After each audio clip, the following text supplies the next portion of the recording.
அந்த வருஷம் விஜயநகர்ல ரொம்ப குளிரா இருந்தது. குளிர்னால எல்லார் நிலைமையும் மோசமா இருந்தது. எப்படி இருக்குன்னா அடுத்த 5 வருஷத்துக்கான குளிரு இந்த வருஷமே மொத்தமா வந்த மாதிரி இருக்கு. சுத்தமான நெய்யில போலியான நெய்ய கலந்து லாபத்தை பார்க்கறது தான் இந்த உடங்காவோட பாடம். நீங்க என்ன பண்றீங்க முதலாளி?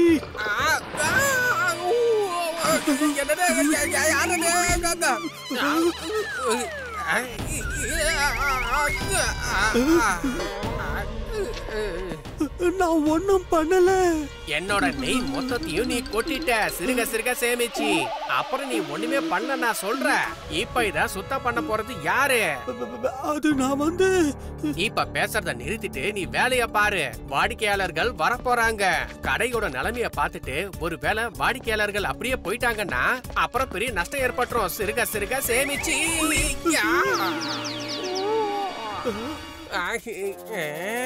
இப்ப இங்க நின்னு என்னத்த நீ பாத்துட்டு இருக்க? சீக்கிரமா சுத்தம் பண்ணு.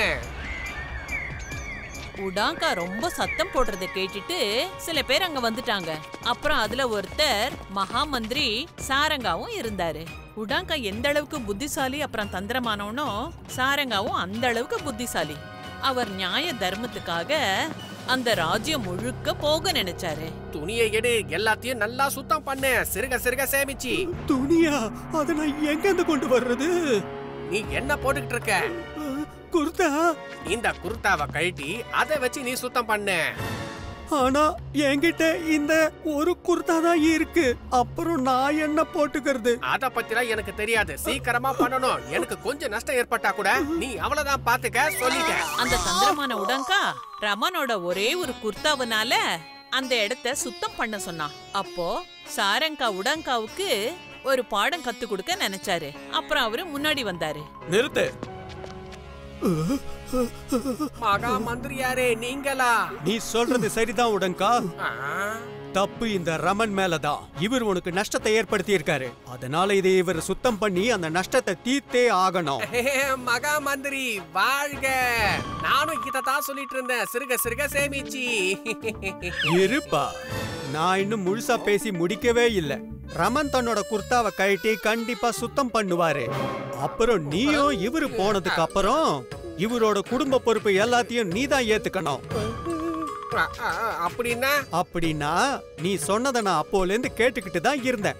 அதாவது நீ அப்போத்துல இருந்து ரமன் கிட்ட ஒருவேளை இப்படி ஆயிடுச்சுன்னா, ஒருவேளை அப்படி ஆயிடுச்சுன்னா இப்படியே சொல்லிக்கிட்டு இருந்த. ஆனா இப்ப வரைக்கும் எதுவும் நடக்கல. அதே போல ஒருவேளை ரமன் தன்னுடைய துணியை கழட்டினதுக்கு அப்புறம் அவருக்கு குளிர் எடுத்துச்சுன்னா, அப்புறம் ஒருவேளை அவருக்கு உடம்பு சரியில்லாம போயிடுச்சுன்னா, அப்படி எல்லாம் நடக்க கூடாது.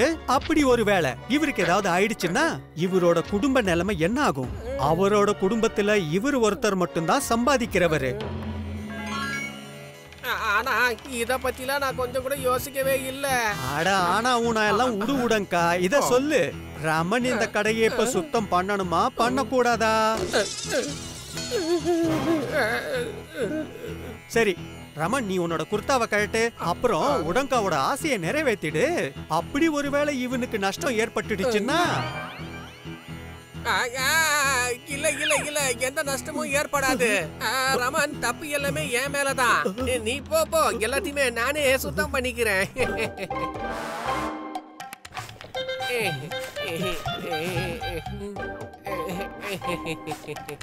அதெல்லாம் இருக்கட்டும், ரமன் எதை கீழே கொட்டினாரு? அது நெய்.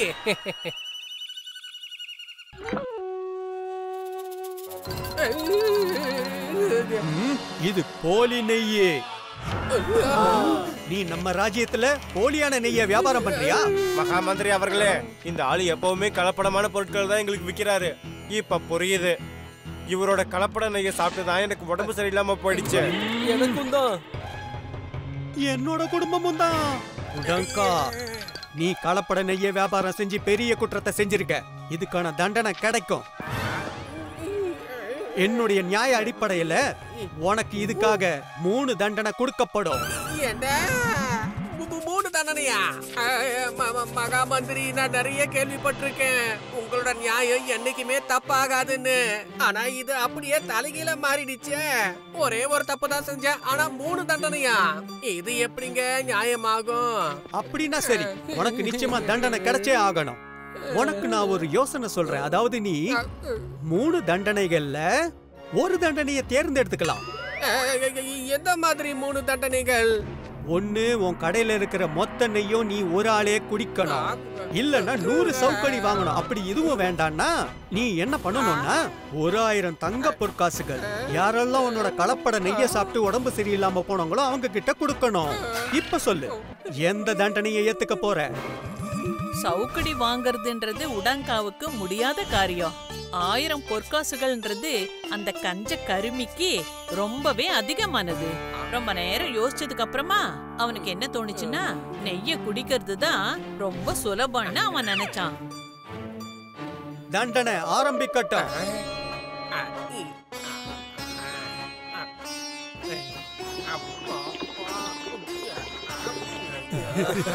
ஒரு டப்பா நெய்ய குடிச்சதுக்கு அப்புறமா உடங்காவோட நிலைமை ரொம்ப மோசமாயிடுச்சு.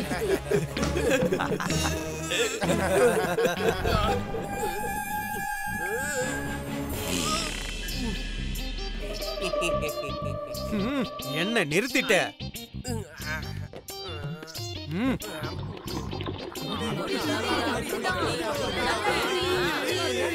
அப்புறம் உடங்கா அந்த 2வது டப்பாவுல இருக்க பாதி நெய்ய குடிச்சதும் அவனோட தைரியம் அவனுக்கு பதில சொல்லிடுச்சு.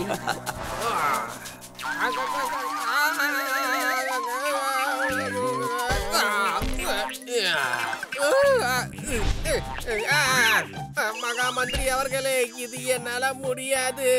நீங்க எனக்கு தண்டனைய சவுக்கடியே கொடுத்துருங்க. ஓ விருப்பப்படியே ஆகட்டும். வீரர்களே, இவனை உள்ள கூட்டிட்டு போய் சவுக்கடி கொடுங்க. உடாங்கா சவுக்கடி தண்டனை என்னமோ ஏத்துக்கிட்டான். ஆனா அவனோட ஒல்லியான சோம்பேறியான உடம்புக்கு ஓய்வெடுக்கிற பழக்கம்தான் உண்டு.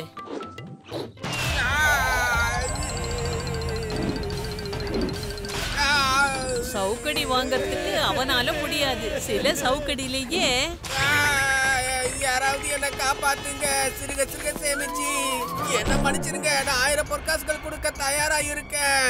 இந்த சவுக்கடி தண்டனையை நிறுத்துங்க, சிறுக சிறுக சேமிச்சு. ஒன்னொன்னையும் சாரங்கா நிர்ணயம் பண்ணின 3 தண்டனையும் உடங்காவுக்கு கிடைச்சது. ஊர் மக்கள் எல்லாருக்கும் நியாயம் கிடைச்சது. எல்லாரும் சாரங்காவை வாழ்க வாழ்கன்னு போற்றுனாங்க. அதுக்கப்புறமா அந்த உடான்கா மறந்து போய் கூட யாருக்கும் கலப்படமான நெய்ய கொடுக்கவே இல்ல. ஆட, இப்படி ஒரு நஷ்டம் ஏற்பட்டுடுச்சு, சிறுக சிறுக சேமிச்சு. கிஷனும் உமாவும் ரொம்ப வயசானவங்க. அவங்க வருஷ கணக்கா ராத்திரி பகல்னு கடுமையா உழைச்சி கொஞ்சம் பணத்தை சேகரிச்சு வச்சாங்க. அவங்க பல வருஷமா தீர்த்த யாத்திரை போகணும்ன்றதுக்காக அந்த பணத்தை சேர்த்து வச்சாங்க. ஒரு வழியா ராத்திரி பகல்னு உழைச்சு பணத்தை நாம சேர்த்து வச்சிட்டோம், அதுவும் கொஞ்சம் கொஞ்சமா. தீர்த்த யாத்திரை போகிறதுக்கு முன்னாடி கிஷன் அவங்க சேகரிச்சு வச்ச பண மூட்டைய நல்லா மறைச்சு வச்சுட்டாரு. ஏன்னா எந்த பாதை வழியா கிஷனும் உமாவும் போக போறாங்களோ அந்த பாதையில திருடர்களும் கொள்ளைக்காரங்களும் அதிகமா இருந்தாங்க.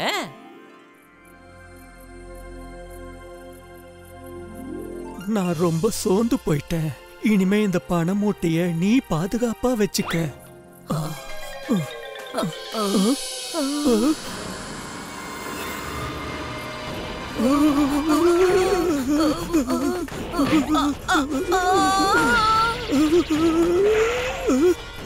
என்னோட பண மூட்டை. ஐயோ, காப்பாத்துங்க, யாராவது என்ன காப்பாத்துங்க, கரடி, யாராவது காப்பாத்துங்க. உங்களுக்கு என்ன விட அந்த பண மூட்டை தான் பெருசா போச்சுல்ல. என்ன யாராவது தூக்கிட்டு போயிட்டாங்கன்னா? அட, ஒன்ன யாரு தூக்கிட்டு போறாங்க? இதுல காசு இருக்கு. இது மட்டும் போயிடுச்சுன்னா நம்மளால எங்கேயுமே போக முடியாது. கொஞ்சம் கொஞ்சமா சேர்த்துது. இங்க திருடங்களை விட காட்டு மிருகங்கள் தான் அதிகமா இருக்கு போல இருக்கு. நான் சொல்றதை கேளுங்க, நாம ராத்திரி இங்கேயே எங்கேயாவது தங்கிடுவோம். ராத்திரி திருடர்களுக்கும் மிருகங்களுக்கும் அவங்க பயந்துகிட்டு கிஷனும் உமாவும் அங்கேயே பக்கத்துல ஏதாவது ஒரு விடுதியில தங்கலான்னு முடிவு பண்ணாங்க. ஐயா, அது வந்துங்க, இங்க கம்மியான விலையில ஏதாவது அறை கிடைக்குங்களா? கிடைக்கும். உன்னோட மூட்டையை இங்க வையே, என் கூட வா. என்னது மூட்டியா? இல்லங்கய்யா, இந்த மூட்டையை நாங்க எங்க கூட தான் எடுத்துக்கிட்டு போவோம். அப்படின்னா சரி, என் கூட வாங்க. இதுதான் உங்களோட அறை. ஆனா கிசன் அந்த மூட்டை மேல ரொம்ப கவனமா இருந்ததுனால விமலேஷ்க்கு சந்தேகம் வந்துடுச்சு. அதாவது அவங்களோட மூட்டையில கண்டிப்பா விலை உயர்ந்த பொருட்களோ பணமோ இருக்கும்னு முடிவு பண்ணாங்க. இவங்க தூங்குனதுக்கு அப்புறம் அதை திருடிடலாம். வயசானவங்களா இருக்காங்க, அதனால அவங்களுக்கு தெரியவே தெரியாது. இங்க நம்ம கிசன் அந்த மூட்டைய தலையணை மாதிரி வச்சுக்கிட்டு நல்லா தூங்கிட்டாரு. அப்புறம் அன்னைக்கு ராத்திரி விமலேஷும் அவரோட மனைவியும் அந்த மூட்டைய அவங்க திருடிட்டாங்க.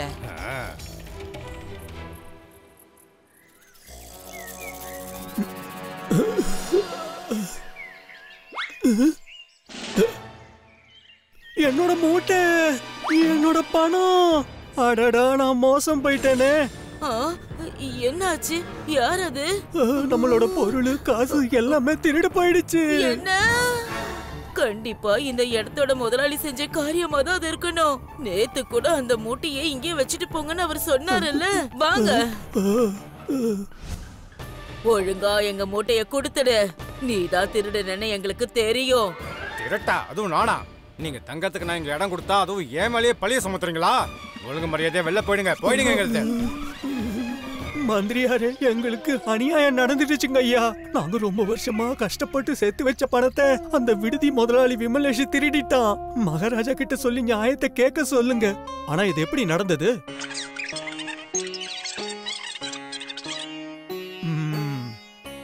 அப்போ விமலேஷ் தான் திருடலன்னு சொல்றாரா?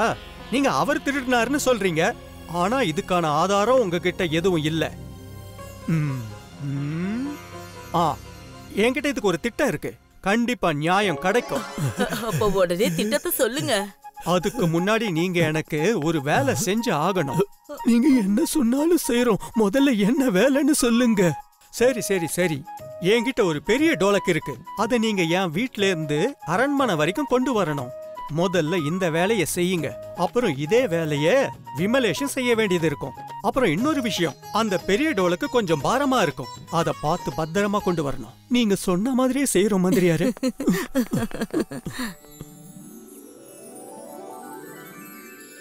கிசனும் உமாவும் காலங்காத்தால மந்திரி வீட்ல இருந்து அந்த டோலக்கை எடுத்துக்கிட்டு அரண்மனை பக்கமா போனாங்க.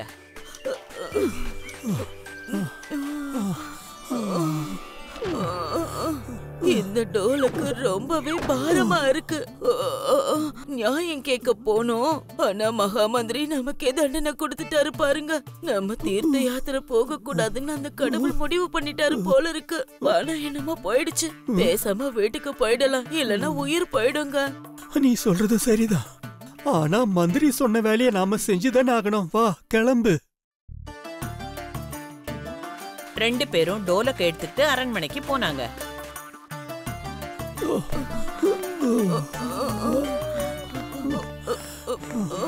மந்திரி ஐயா வீட்ல இருந்து எடுத்துட்டு வந்ததானே இது, அங்க வச்சிருங்க.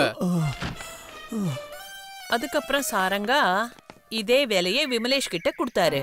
விமலேஷ் தம் மனைவி கூட அந்த டோலக்க மந்திரி வீட்ல இருந்து எடுத்துக்கிட்டு போக ஆரம்பிச்சாரு.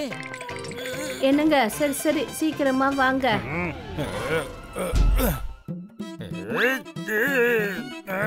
அடேங்கப்பா, என்ன ஒரு அற்புதமான காட்சி. தனியால இந்த டோலக்க தூக்கிட்டு வந்து இடுப்பே உடஞ்சிரு போல இருக்கு. எனக்கு கொஞ்சம் உதவி செய்ய. அது சரி, திருடினது நீங்க, நான் டோலக்க தூக்கணுமா?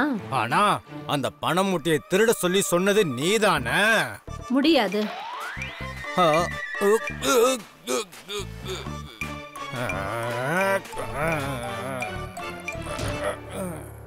சரி சரி, இந்த டோலக்க கொஞ்சம் நீ பாத்துக்க. நான் போய் தண்ணி குடிச்சிட்டு வந்துடுறேன். விமலேஷ் அந்த பக்கம் தண்ணி குடிக்க போன போது அவரோட மனைவி கண்ணை மூடிக்கிட்டு ஓய்வு எடுத்துக்கிட்டு இருந்தா. அப்பதான் திடீர்னு அந்த டோலக்கு எகிரி எகிரி குதிச்சு முன்னாடி பின்னாடின்னு ஓடிச்சு.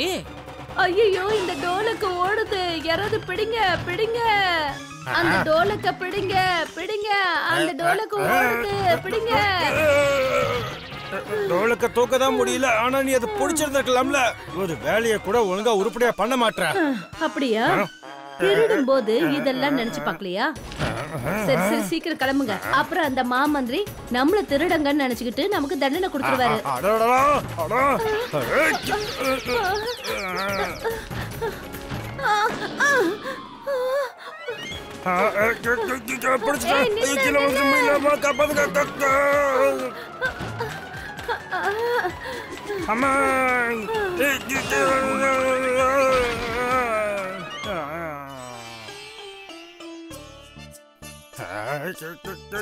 விமலேஷும் அவரோட மனைவியும் ஒரு வழியா அந்த டோலக்கை எடுத்துக்கிட்டு அரண்மனைக்கு போனாங்க. அந்த இடத்துல ஏற்கனவே கிஷனும் உமாவும் நின்னுகிட்டு இருந்தாங்க. நீங்க என்ன இங்கதான் நின்னுட்டு இருக்கீங்களா? உங்களுக்கு தண்டனை கிடைச்சாதான் நீங்க அடங்குவீங்கன்னு நினைக்கிறேன்.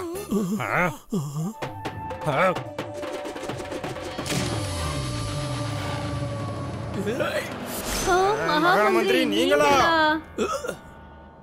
ஆமா நான் தான். என் பெரிய மாய டோலக்கோட அற்புதத்தை பாத்தீங்களா? இந்த டோலக் உங்க குட்டை வெளிப்படுத்திருச்சு பாத்தீங்களா? எந்த குட்டை? அதான் நீங்க 2 பேரும் இவ்வளவு நேரம் சண்டை போட்டீங்களே அது. அப்புறம் இந்த டோலக்குள்ள உட்காந்து நான் எல்லாத்தையும் கேட்டுக்கிட்டு தான் இருந்தேன். இப்ப ஒழுங்கு மரியாதையா கிஷன் கிட்ட திருடின பணத்தை கொடுத்துருங்க, இல்ல நான் சிறைச்சாலைக்கு போறதுக்கு தயாரா இருங்க. ரொம்ப நன்றிங்க மந்திரியாரே. அப்புறம் இந்த மாதிரி தான் விமலேஷ் கிஷன் கிட்ட இருந்து திருடின பணத்தை திருப்பி கொடுக்க வேண்டியதாச்சு. அப்புறம் கிஷனும் உமாவும் ரொம்ப சந்தோஷத்தோட தீர்த்த யாத்திரைக்கு போனாங்க. If you like this video, subscribe to our channel Murthy Media.